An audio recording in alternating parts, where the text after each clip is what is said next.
नमस्ते। कैसे हैं आप सब लोग? उम्मीद करता हूँ सब अच्छे ही है। हम भी अच्छे हैं। आज बनाना है चिकन कषा। लिया 1 किलो चिकन, धो के साफ कर लिया अच्छे से। उसके बाद लहसुन, कांदा, आदा, सूखा मिर्च सब कुछ जीरा दे के पेस्ट बना के लिया। उसके बाद दही डाला, हल्दी, नमक सब कुछ डाल के उसको मैं पूरा मिक्स करके रखेगा। उसको आधा घंटा, नहीं तो कम से कम 10 मिनट तो रखना ही है। उसके बाद उसको अच्छे से कसाएगा, हो जाएगा चिकन कसा मज़ेदार।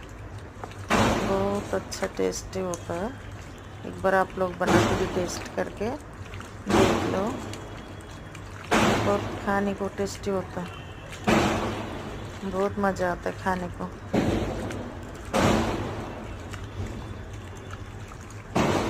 घर पे बना के खा के देखो एक बार।